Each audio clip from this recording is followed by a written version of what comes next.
오늘은 누가복음 13장 10절에서 17절 말씀을 통해서 본질을 기억하라라는 말씀으로 말씀을 전하고자 합니다. 제목으로 말씀을 전하고자 합니다. 제가 이제 한 달 4주간 이제 이 교회를 비웠습니다. 굉장히 이제 걱정도 많이 했고 여러분들도 걱정 많이 하셨겠지만 저도 이제 걱정도 많이 했고 인간인지라 그랬는데 제가 이제 미국에 있으면서 실시간으로는 보지 못했지만 이제 동영상으로 형제님들 말씀을 이제 봤습니다. 듣고 이제 보고 했는데 정말 너무나 은혜로운 말씀들 다 네 분 다 전해주셔서 이제는 마음 편하게 내가 출장을 갈 수 있겠구나 생각을 했습니다. 모두 다 정말 하나님의 그 귀한 말씀들을 그 말씀에 비추어서 너무나도 열심히 또 준비하시고 또 찾아보시고 공부하셨다는 것들이 이제 느껴졌습니다. 그래서 그 말씀을 통해서 많은 은혜 받으셨는 줄 믿습니다. 이제 우리가 다시 누가복음으로 돌아갑니다. 저희가 이제 누가복음 계속 읽고 있었습니다. 특별히 이제 누가복음은 사람의 아들로 오신 하나님에 대해서 이제 말씀을 하고 계시면서 다른 성경에 나와 있지 않은 내용들이 많이 있는 것을 이제 보게 됩니다. 특별히 이제 누가복음은 예수님의 3년 반 공생의 생활 중에 마지막 6개월에 대한 내용이 굉장히 길게 나와 있습니다. 지금도 예수님께서 마지막으로 이제 예루살렘으로 가실 때 그때 이제 그 마지막 6개월 동안의 사역을 설명을 성경이 이제 기록을 하고 있는 것을 볼 수가 있습니다. 3년 동안의 복음을 선포하고 또 메시아의 표적을 이제 많이 보여줬는데 사람들이 이제 많이 따르고 있습니다. 하지만 예수님께서 계속 얘기하는 것은 무엇이냐면 누룩이 있다라는 얘기를 하고 있습니다. 그래서 이 누룩이란 것은 적은 양이지만 굉장히 이 실체보다 부풀리게 하는 역할을 하고 있습니다. 사람이 많아지고 있지만 누룩의 영향으로 정말 실체는 얼마 안 되는 것을 이제 예수님께서 계속 경고를 하고 있습니다. 특별히 이제 11장 중반부터는 그 누룩, 위선에 대해서 저주를 하고 계십니다. 보시면 이제 바리새인들은 예수님께서 그 말씀을 전하시면서 이것이 하나님의 말씀임을 이제 입증하기 위해서 메시아의 표적을 보여주셨는데 이 메시아의 표적이 바알세불의 영이다라고 이야기를 하게 됩니다.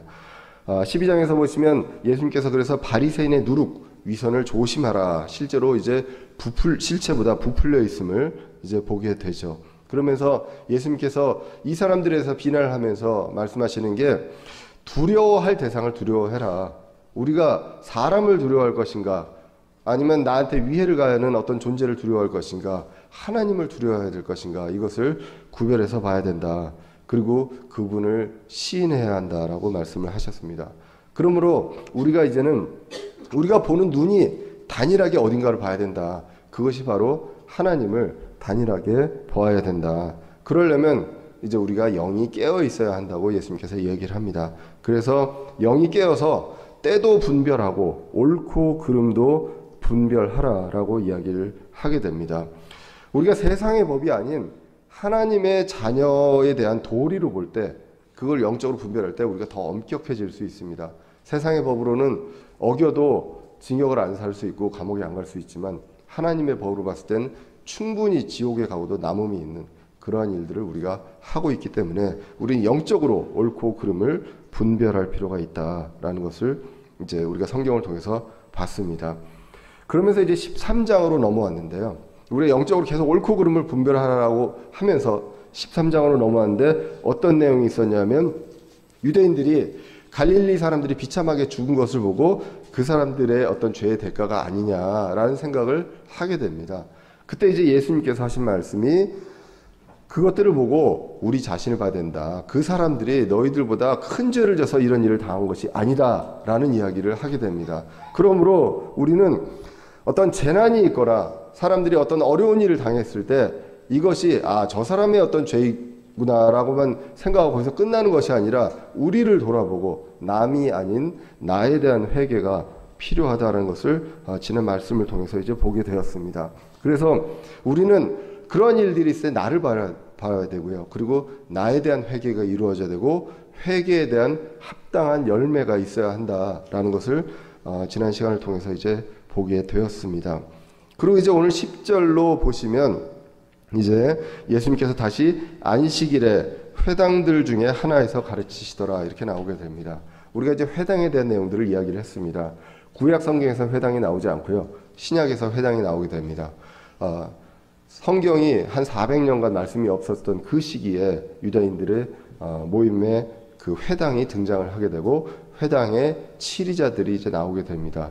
그런 일들이 준비가 되고 예수님이 초림으로 오셔서 그때 이제 회당을 통해서 복음을 이제 선포하게 되는 것을 이제 보게 됩니다. 그래서 이 회당에는요 치리자들이 있습니다.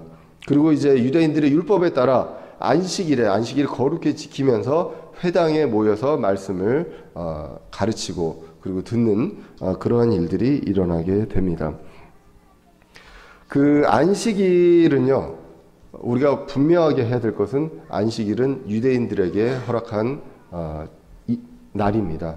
우리들에게 허락한 날이 아니라 안식일은 유대인들에게 하나님이 일주일 6일 동안 창조하시고 하루를 쉬었기 때문에 너희들도 그걸 거룩히 지키라라고 그 광야에서 하나님께서 안식일을 이제 제정을 하게 됩니다.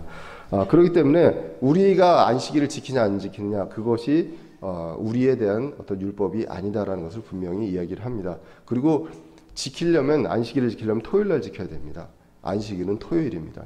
근데 우리는 주의 첫날, 한 주의 첫날 모여서 사도행전에서 초대교회에 성도들이 주의 첫날 모여서 일주일의 첫날 모여서 예배를 드리고 말씀을 나누었던 것처럼 우리는 그 전통을 이제 지키게 됩니다. 그러므로 우리는 안식일을 지키는 것이 아님이 성경을 통해서 분명하게 알 수가 있습니다.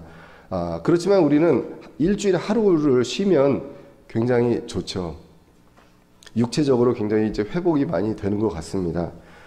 옛날에는 이제 그 믿는 사람으로서 우리 크리스찬들은 토요일이 제일 좋죠. 토요일 날 쉬고 그리고 주일 날은 이제 교회를 가지만 그 부담이 좀 있습니다. 그렇죠? 일찍 일어나야 하고 또 마음가짐도 하고 이런 부담들이 있습니다. 그런데 하여튼 토요일 날이 그런 것으로 쉬는 사람들의 어떤 쉬는 날로서 굉장히 좋고 또 주일 날은 우리가 영적으로 안식을 얻을 수 있고 또 우리가 평안함을 얻을 수 있어서 굉장히 이제 좋은 날입니다. 그런데 여러분들은 어떤지 모르겠습니다. 일요일 날 밤 정도 되면 마음이 불편하지 않으신가요? 예. 예. 다음 날 이제 가야 되는 것 때문에 마음이 이제 불편합니다. 목사님들을 보면요. 목사님들은 토요일이 편하신 분들이 별로 없는 것 같아요. 예. 왜냐하면 주일날 말씀을 준비를 해야 되기 때문에 우리 형제님들도 지금 네 분이 말씀을 전했는데 토요일날 좀 부담이 되셨죠? 예. 매일 이제 그 말씀을 생각을 하셨지만 마지막에 이제 정리도 하시고 하기 때문에 그렇습니다. 그리고 이제 주일날 예배를 인도를 하시고 나면 아마 긴장이 풀리시는 것 같아요, 목사님들은. 그래서 월요일 날이 이제 목사님들은 대부분 이제 쉬시는 날입니다. 지난해 동안에 월요일 날 수업이 있어서 저는 되게 힘들었습니다. 네, 그래서 이제 월요일 날 수업이 이번에는 없어서 감사한데 학과장을 하게 돼서 월요일 날 이제 회의가 많아져 가지고 저는 그 우스갯소리로 이야기하지만 저희 아내도 얘기하지만 저는 그 중고등학교 때 공부를 별로 안 해가지고 지금 벌을 받고 있다. 쉬지 못하고. 그래서 우리 중고등학교 학생들 지금 열심히 공부를 하세요. 예, 그래서 참 쉬는 날 이렇게 이런 날이 좀 없는 것 같습니다. 때로는 좀 그게 불편하기도 하지만 또 이런 또 기쁨을 주시고 말씀을 주실 그 준비하는 그 기쁨을 주셔서 또 저는 또 다른 어떤 감사함이 있고 평안함이 있어서 또 감사합니다. 하여간 오늘 이제 10절에서 보시면 예수님은요 철저하게 예수님 오셨을 때 그 구약의 법을 따라서 안식일에 회당에서 말씀을 전하게 됩니다. 말씀을 전하게 되는데 그때 11절에 보시면 18해 동안에 병약하게 하는 영에 붙잡혀 있는 여인을 이제 보게 됩니다. 그래서 몸이 구부러지고 몸이 전혀 들지 않는 그러한 여인이 있습니다. 근데 그러한 여인이 회당에 와서 예수님의 말씀을 듣고 있는 그러한 광경이 이제 있습니다. 자, 그랬는데 이 여자가 예수님께로 나아오지는 않았던 것처럼 보여집니다. 보통은 보면 예수님한테 저를 고쳐주십시오라고 얘기하는 분들이 많이 있는데 그렇지 않은데 이유는 정확하게 나오질 않습니다. 이유는 정확하게 나오지 않기 때문에 뭐 이렇게 해석은 여러 가지 나올 수 있겠지만 근데 이제 예수님께서 그녀를 보시고 그녀를 부르셨다고 나오게 됩니다. 12절에 보시면 예수님께서 그녀를 보시고 그녀를 불러 그녀에게 이르시되 여자여 내가 너의 병약한 것에서 풀려났느니라 하시니라 이렇게 나오게 됩니다. 여기에서 이제 여자가 신앙 고백을 하거나 믿음에 대해서 입증을 하거나 이런 것들도 없습니다.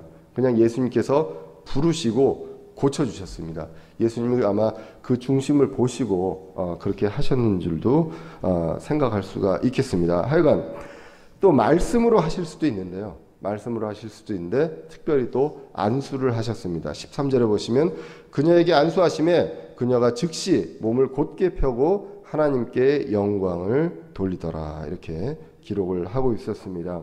말씀드렸지만 여자가 부끄러워서 예수님 앞에 나오지 않았는지 아니면 그냥 그 상태에서도 말씀을 듣는 게 너무 좋아서 그냥 그랬는지 알 수는 없습니다. 알 수는 없지만 예수님께서 그 여자를 부르시고 고쳐주시고요. 그 다음에 나오는 것이 무엇이냐 하면 그 여자가 하나님께 영광을 돌렸더라라고 나오게 됩니다. 그러므로 이 여자가 하나님께 영광을 돌린 것으로 봐서 그 전에 어떠한 상태였는지 이런 것들을 알 수가 있습니다. 아마도 내 몸이 이래도 그 귀한 말씀을 듣는 것만으로도 나한테는 너무나도 귀하다 이런 어떤 마음가짐이 아니었나 우리가 한번 유추해 볼 수가 있습니다. 그렇게 해서 이제는 이 여자가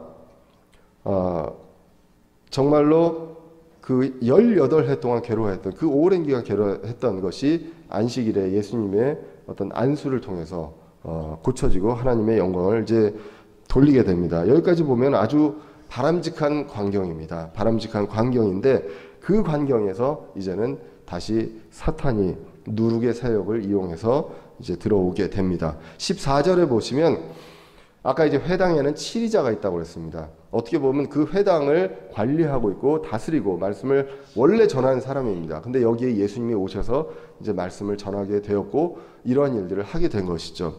그런데 14절에 보시면 회당의 치리자는 예수님께서 안식일에 병을 고치셨으므로 분을 내어 응답하여 사람들에게 이르되 사람들이 마땅히 일할 6날이 있으니 그러므로 그 날들에 와서 병 고침을 받을 것이요 안식일에는 하지 말 것이니라 하거늘 이렇게 기록을 하게 됩니다.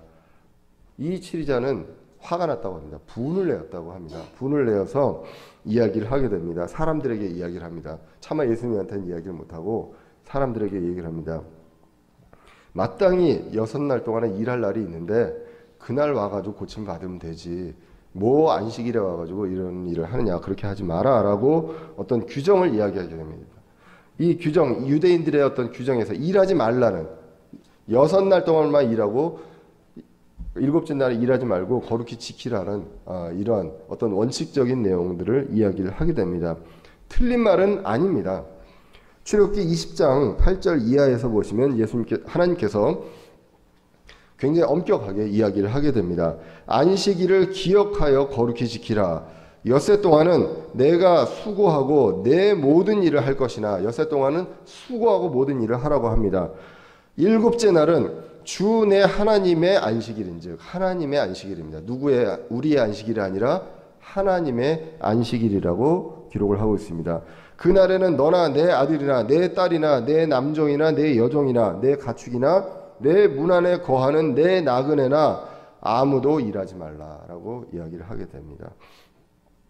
그냥 너희들뿐만 아니라 가족과 종과 가축들도 일하지 말라라고 이야기를 하게 되죠. 그리고 우리가 이제 성경 읽기에서 보시면 지난주에 이제 민수기를 계속 읽었습니다. 민수기 15장 32절 이하에서 보시면 어떻습니까? 이것을 제정을 하고 나서 유대인들 중에 광야에서요. 안식일에 나무를 거두는 자가 있었습니다. 그 거두는 자를 데려오게 됩니다. 거두는 자를 데려와서 어떻게 했습니까? 사람들 보는 앞에서 돌로 쳐 죽였습니다. 그만큼 엄격하게 이러한 일들을 거행했던 것을 보게 됩니다. 이 회당의 치리자로 봤을 때는 당연한 이야기를 한 것처럼 보여집니다. 어떻게 보면 이 여자도요 18해 동안에 살아왔습니다. 이렇게 괴롭게 살아왔거든요. 그 긴 기간 동안 살아왔는데 오늘 안식일 말고 다음날 고쳐도 되잖아요. 그동안 뭐 하루 이틀 아팠던 것도 아닌데, 그러니까 그렇게 보면 이해가 가는 말일 수도 있습니다. 그런데 성경을 보시면 예수님께서 안식일에 꽤 많은 사람을 고쳐주셨습니다. 마태복음 12장 10절에 보시면 안식일에 한 손이 오그라든 사람을 고쳐주십니다. 그러면서 사람이 안식일보다 중요하다라고 이야기를 하시고요. 누가복음 14장 2절에 보시면 안식일에 수종이 있는 남자를 고쳐주십니다. 이때 바리새인들이 이야기합니다. 안식일에 병을 고치는 것이 맞습니까? 라고 이제 물어본 만큼 이제 논쟁을 하게 됩니다. 그리고 또 요한복음 5장 5절에 보시면 그 유명한 베데스다 연못이 나오죠. 베데스다 연못에서 38년 동안 병약했던 사람이 있습니다. 이 사람을 예수님께서 일어나게 하십니다. 언제 하셨냐면 안식일에 그 일들을 하게 됩니다. 그리고 요한복음 9장에 보시면 날 때부터 눈 먼 사람이 나오게 됩니다. 이때 이 사람이 누구의 죄입니까? 라고 이제 물어보게 되죠. 예수님께서 하나님의 뜻을 이루게 하려 합니다. 라고 이야기를 하게 되면서 안식일에 그냥 말씀으로 고쳐주면 좀 낫잖아요. 안식일에 그 행동을 하지 않고. 근데 진흙을 그 사람 눈에 바르고 고쳐주십니다. 이만큼 안식일에도요. 안식일을 가리지 않고 예수님은 사람이 필요한 어떤 육체적인 질병들 그런 것들을 고쳐주시고, 또 특별히 안식일은 회당에 사람들이 많이 모이기 때문에 이 모이는 이 사람들 앞에서 메시아의 표적을 보여주시기도 했던 것을 보게 됩니다. 그런데 오늘 회당의 치자는요 분을 냅니다. 사람들보다 율법이 우선에 있다라고 이제 보게 되는 것이죠. 이렇게 안 하면 안 된다. 사람보다도 우리가 지켜온 하나님의 명령이 있고 율법이 있다. 그렇기 때문에 그것을 우선적으로 우리가 지켜야 된다라는 것을 우리가 치리자의 말을 통해서 이제 보게 됩니다. 그러면 우리는 생각을 하게 됩니다. 과연 본질이 무엇인가를 이제 보게 됩니다. 원칙은 중요합니다. 법도 지켜야 합니다. 그러나 법을 만든 본질을 잊어버리면요, 그 법을 만든 취지를 잊어버리면 이 법을 그냥 법대로 해석만 하게 됩니다. 그렇기 때문에 이 법을 제정했을 때 그 취지와 본질을 우리는 볼 필요가 있다는 것입니다. 안식일은요 하나님께서 안식하셨으므로 그것을 거룩하게 지키며 안식하라고 한 것입니다. 그래서 누구를 위한 안식인지를 우리가 볼 필요가 있다는 것입니다. 그 본질을 봐야 되는데 그 본질을 치리자는 보지 못하고 있었습니다. 그래서 오늘 본문 15절에 예수님께서 대답하십니다. 주께서 그때 그에게 응답하여 이르시되 뭐라고 하냐면요, 치리자에게 너 위선자여 라고 이야기를 하게 됩니다. 그냥 겉으로 지킨 것만 지키면 되는 그렇게 생각하는 위선자들에게 위선자여 너희 각 사람이 안식일에 자기 소나 자기 나귀를 외양간에서 풀어 끌고 가서 물을 먹이지 아니하느냐. 이 가축도요 일하면 안 됩니다. 일은 하면 안 되지만 이들도 먹어야죠. 그렇기 때문에 이들도 먹인다라는 이야기를 하게 됩니다. 필요한 것들은 당연히 해야 합니다. 생명과 관련되고 그리고 안식과 관련된 것, 이런 것들은 분명하게 해야 하는 것입니다. 우리가 안식일을 지켜서 쉬라고 했다고 몇 발짝 걸음을 가면 안 되고, 그리고 엘리베이터 스위치도 누르면 안 되고, 이러한 것들을 지키라고 하나님께서 안식일을 그들에게 한 것이 아니라는 것입니다. 그 취지, 본질을 망각하고 지켜야 되는 것만 하다 보니까 여러 가지 이제 규정들이 나오게 되는 것입니다. 자, 그렇게 하면서 안식일의 본질을 16절에서 이제 말씀을 하게 됩니다. 그러면 보라, 아브라함의 딸인 이 여자가 18해 동안 사단에게 매여 있었으니 안식일에 이 결박에서 그녀를 풀어주는 것이 마땅하지 아니하냐 하시니라. 아까 15절에서 동물들도 먹이지 않느냐라고 이야기를 하고요. 그러면서 이야기하는 게 이 아브라함의 딸, 유대인, 하나님께서 선택하신 이 백성의 이 딸이 18해 동안 고통을 받았다. 그 18해 동안에 안식이 없었다. 그런데 이 안식일에 이 여자에게 안식을 주는 것이 마땅하지 않냐라고 안식일의 본질에 대해서 분명하게 예수님께서 이야기를 하고 있다는 것입니다. 이 안식에 대해서 성경에서 보시면 우리가 히브리서 4장, 우리가 히브리서 강해를 할 때 히브리서 4장에 대해서 이야기를 할 때 안식에 대해서 다룬 적이 있습니다. MRD하는 이제 안식에 대해서 이야기를 하면서 마태복음 11장 28절에서 30절 말씀을 이제 거론을 하게 됩니다. 마태복음 11장 28절은 유명한 말씀입니다. 수고하고 무거운 짐진 자들아 내가 너희는 내게로 오라 내가 너희에게 안식을 주리라. 28절 보시면 이것은 뭐라고 하냐면 모든 무거운 짐진 자들아 짐이 너무 많아요 우리가. 그런데 다 누구에게 오라고 합니까? 예수님께로 오라라고 합니다. 예수님께서 초청하시는 것입니다. 초청하시고 그러면 내가 너희에게 무엇을 줍니까? 안식을 주라고 합니다. 이 구원이 무엇이냐? 우리에게 안식이 되는 것입니다. 그리고 29절에 보시면 이제는 더 나아갑니다. 나는 마음이 온유하고 겸손하니 예수님의 온유와 겸손을 그리고 내게 배우라라고 합니다. 이것을 배우면 너희가 너희 혼을 위한 안식을 찾으리니 내 멍에는 쉽고 내 짐은 가벼우니라. 우리가 예수님을 믿고 구원을 얻으면서 안식을 얻습니다. 그리고 우리가 예수님의 온유와 겸손을 배우면서 우리의 신자로서의 안식을 이제 느끼게 된다고 MRD하는 히브리서 강해를 하면서 이 내용을 언급을 하게 됩니다. 다시 이제 우리가 히브리서 4장으로 보시면 안식에 대해서 유대인들의 어떤 광야 생활에서의 그 안식, 이 신자들이 세상을 사는 것을 어떤 모형으로 본다면 그것이 이제 그 출애굽기에서 광야 생활이라고 말씀을 드렸습니다. 히브리서 4장 3절에 보시면 이렇게 기록을 합니다. 이미 믿은 우리는 안식에 들어가나니 이것은 세상의 창건 이후로 그 일들이 완성되었음에도 불구하고 그분께서 이르시기를 내가 진노하여 맹세한 것 같이 그들이 내 안식에 들어오려면 믿어야 하리라 함과 같으니라. 안식에 들어오려면 어떻게 됩니까? 믿어야 합니다. 많이 들어보신 말씀이죠. 구원을 받으려면 믿어야 합니다. 구원이 결국은 우리에게 안식을 주게 됩니다. 우리 혼의 안식도 주고요. 그리고 예수님이 다시 오셨을 때 우리가 부활해서 우리가 영원한 몸의 안식도 얻게 된다는 것입니다. 그러면서 그분께서는 일곱째 날에 관하여 어떤 곳에서 이같이 말씀하시되 하나님께서 자신의 모든 일에서 떠나 일곱째 날에 안식하시니라 하셨으며 또다시 이 대목에서 그들이 내 안식에 들어오려면 믿어야 하리라 하셨느니라. 그래서 이 안식은 이러한 의미가 있다. 이것이 바로 본질이다라는 것입니다.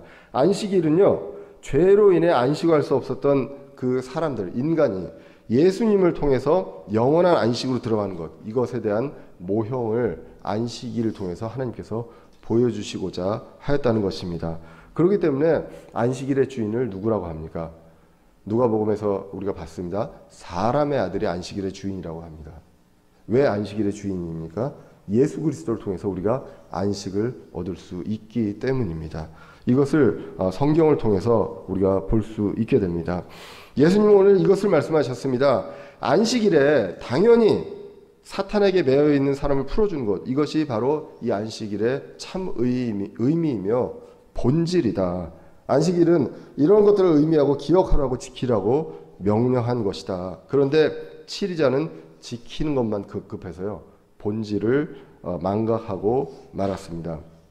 그래서 이 본질을 기억해야 될 필요가 있다는 것, 이것을 오늘 말씀을 통해서 이제 보게 됩니다. 안식일의 주인이신 사람의 아들, 그리고 하나님이신 예수님께서 안식일의 의미와 본질을 다시 한번 분명하게 보여주시는 것입니다. 그래서 이제 고통받고 사탄에 매여 있던 사람에게 안식을 주는 것이 바로 진정한 안식일의 본질임을 이야기하면서 이 내용을 이야기할 때 17절에 보시면 치리자들을 누구라고 표현하냐면 아까는 위선자로 표현을 했습니다. 지금은 대적으로 표현을 하게 됩니다. 그래서 대적들이 어떻게 했다고 합니까? 부끄러워했다고 합니다. 대적들은 이 말씀을 보고 할 말이 없습니다. 안식일을 지키는 것에만 급급했던 사람들한테 예수님께서 안식일의 본질을 이야기를 해줄 때 할 말이 없고 부끄럽게 되고, 많은 사람들이 그분께서 행하신 일을 모든 일을 보고요, 그리고 영광스러운 이름을 알고 기뻐했다고 오늘 성경이 이야기를 하고 있습니다. 오늘 본문을 통해서 알 수 있는 여러 가지 이제 교훈들이 있습니다. 첫 번째로 다시 한번 분명하게 말씀드리지만 안식일은 우리에게 해당되는 날이 아니라는 것입니다. 유대인들이 지켜야 됐던 강력한 율법이었습니다. 근데 이제 안식일의 주인인 예수님께서 이 땅에 오셨습니다. 예수님이 오시기 전까지 안식일을 지켰지만 이제는 안식일을 주인분이 오셔서 안식일 다음 날 부활하셨습니다. 그래서 이 부활하심으로 우리는 그 부활을 믿음으로 이 모든 것들을 넘어서서 이제는 주의 첫날에 주님께 예배를 드리고 말씀을 드리게 됩니다. 사람들은요, 율법과 전통을 가지게 됩니다. 먼저 좋은 의도로 가지게 되지만 그러나 본질은 잊어가게 되는 것 같습니다. 하나님께서 안식일을 거룩히 지키라고 명령하신 그 의미를 우리는 그 교훈적으로 받아들일 필요가 있다는 것입니다. 하나님께서 안식한 것처럼 우리도 안식을 하고요. 그 안식에 하면서 그 의미를 하나님의 말씀을 듣고요. 그리고 말씀을 이 유대인들은 묵상을 그날에 했기 때문에 그 안식일의 본질을 충분히 알 수 있었던 사람들이라는 것입니다. 지금 이제 우리는 주의 첫날에 그 말씀을 들으면서 이제 그분의 주실 그 안식, 그것을 우리가 다시 기억을 하게 됩니다. 그런데 하나님께서 뭐라고 얘기하시냐면 예수님께서 하나님은 지금도 일하신다고 하십니다. 요한복음 5장 아까 이제 수종이 든 사람을 고쳤을 때 논쟁이 있었을 때 예수님께서 이렇게 얘기합니다. 5장 17절에 그러나 예수님께서 그들에게 응답하시되 내 아버지께서 지금까지 일하시니 나도 일한다. 이젠 하나님께서 구속 사역을 위해서 일을 하고 계십니다. 그렇기 때문에 사람의 아들도 안식일에도 이제 이 일을 하셨습니다. 그리고 안식일에 정말 진정한 의미를 보여주시고자 사람들의 병도 고쳐주셨던 것을 보게 됩니다. 그래서 예전에 구약의 안식일이 제한된 자유를 통해서 안식을 느끼게 된다면 지금은 이제 안식일의 주인이신 예수님께서 그런 것들을 모두 넘어서서 이제는 주님께서 주실 영원한 안식을 기억하고 소망할 수 있게 우리에게 허락하셨다는 것입니다. 우리에게는 이제 하루를 쉬고 또 다시 6일을 일하고 또 하루를 쉬고 이런 것이 아니라 이제 예수님 다시 오실 때는 이러한 것들을 모두 떠나서 영원한 그 가나안의 안식을 얻을 수 있게 된다. 그것을 이제 보게 됩니다. 일주일에 하루를 쉽니다. 육체적으로 일시적인 안식을 이제 받게 되죠. 그러나 이제 예수님께서 다시 올 때는 우리가 갖게 될 영원한 그 혼의 안식과 몸의 안식을 이제 우리가 소망하고 느끼게 됩니다. 이제는 끝나지 않습니다. 이것이 끝나고 다음에 다시 일할 날을 걱정할 필요가 없다는 것입니다. 우리는요, 이제 주일날, 주의 첫날 이 말씀을 듣고 또 주의를 이제 지키면서 이러한 것들을 생각할 수가 있게 됩니다. 유대인들이 지켜야 했던 것들은 대부분 죄로부터의 구원, 유대인들이 구약에서 지켜야 했던 것들은 대부분 그런 것들입니다. 죄로부터 구원을 받아야 되기 때문에 여러 가지 희생 예물이 있어야 되고 그리고 성막과 지성소와 이 모든 것들이 예수님을 통한 구원에 대한 모형이었습니다. 그런 것처럼 안식일도 그들에게는 그러한 의미가 본질이라는 것입니다.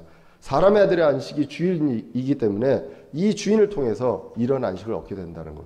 이것을 그들이 구약으로부터 충분히 볼 수 있었다는 것입니다. 그런 것처럼 이제 우리는 이제 완전히 열린 하나님의 말씀을 통해서 우리가 이것을 보게 됩니다.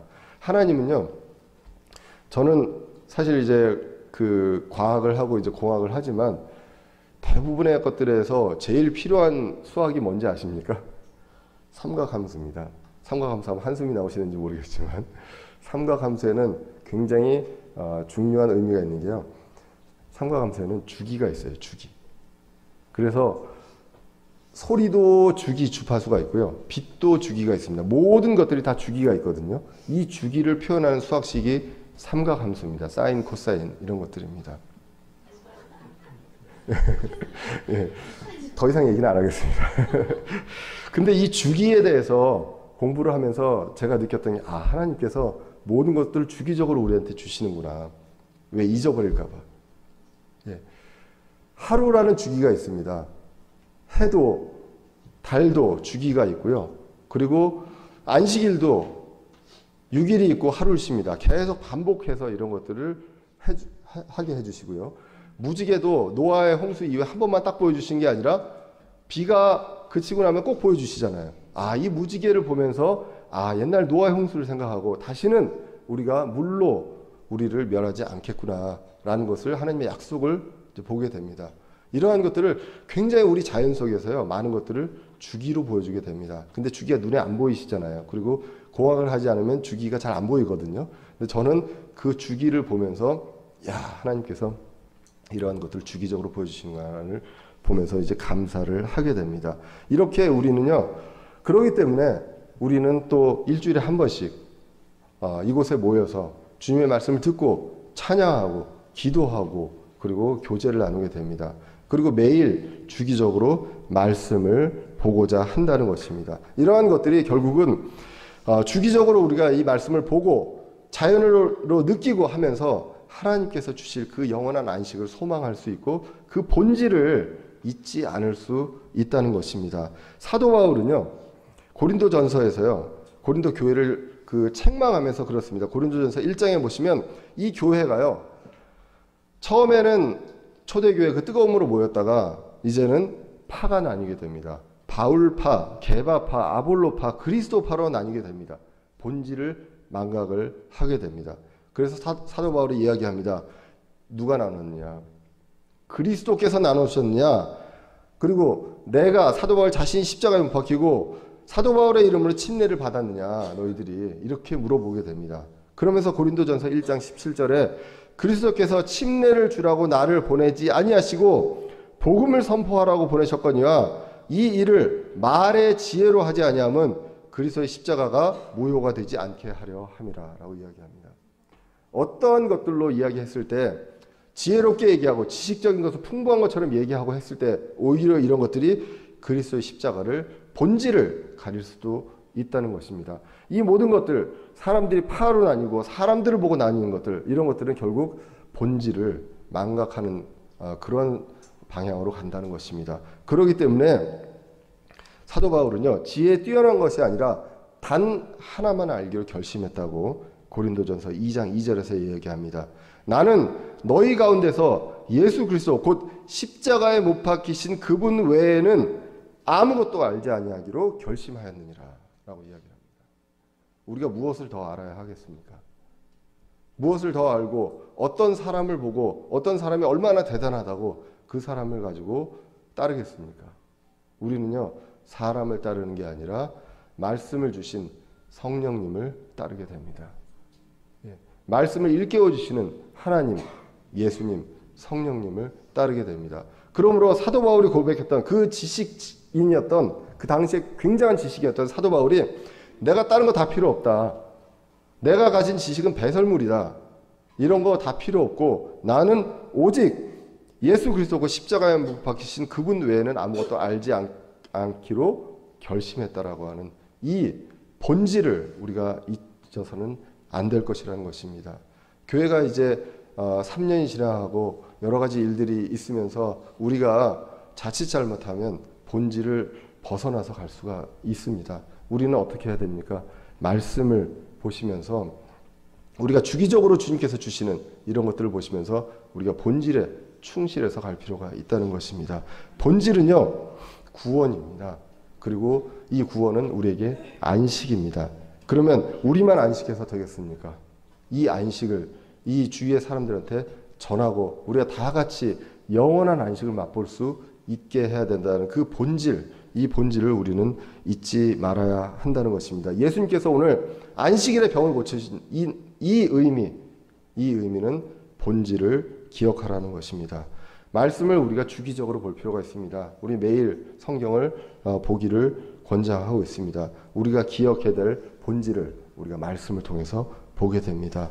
이 소중한 본질을 늘 기억하고요, 서로 세워주고 안식을 나눌 수 있는 저와 여러분들 되시기를 간절히 기원합니다. 기도하겠습니다.